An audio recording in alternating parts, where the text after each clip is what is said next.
Raja Saab movie review. Movie మీద first నా opinion చెప్పాలంటే నాకైతే పెద్ద అయితే అనిపించలేదు. జస్ట్ బిలో యావరేజ్గా అనిపించింది మూవీ.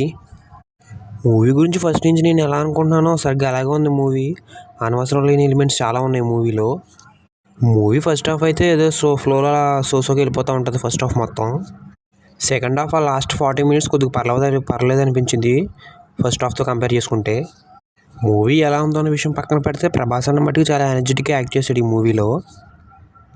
మ్యాక్సిమం మూవీలో చాలా కామెడీ సీన్స్ ప్రభాస్ అన్న వాళ్ళు సరిగ్గా వర్కౌట్ అవుతాయి. మూవీలో అసలు అవసరం లేని సీన్స్ చాలా ఉంటాయి. ఆ సీన్స్ ఉన్నా లేకపోయినా సరే మూవీకి పెద్ద ఉపయోగం ఉండదు. అనవసరంగా సీన్స్ అన్నీ పెట్టారు.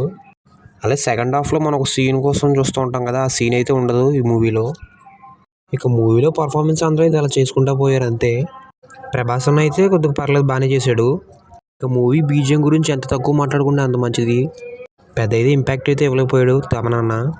ప్రభాస్ అన్న ఫ్యాన్స్ అయితే మట్టికి ప్రభాస్ అన్న కోసం చూడొచ్చు ఒకసారి. హర్రర్ మూవీస్ ఇష్టపడే వాళ్ళు అయితే ఈ మూవీకి వెళ్ళొద్దు. అసలు హర్రర్ అనే ఎలిమెంటే ఉండదు మూవీలో. ఇక విఎఫ్ఎక్స్ సీజే గురించి ముందు నుంచి ఏమనుకుంటున్నామో అలాగే ఉంటుంది. ఇక మూవీకి అయితే 200 కోట్ల బిజినెస్ అయితే జరిగింది. ఇక ఆ బిజినెస్ మొత్తం రికవరీ చేస్తుందో లేదో మీరు ఏమనుకుంటున్నారో షేర్ చేయండి. అలాగే మూవీ కనుక మీరు చూస్తుంటే ఈ మూవీ మీద మీ ఒపీనియన్ ఏంటనేది కామెంట్ చేయండి. సో ఫైనల్గా మూవీ గురించి ఒక్క ముక్కలో చెప్పాలంటే it's a below average movie.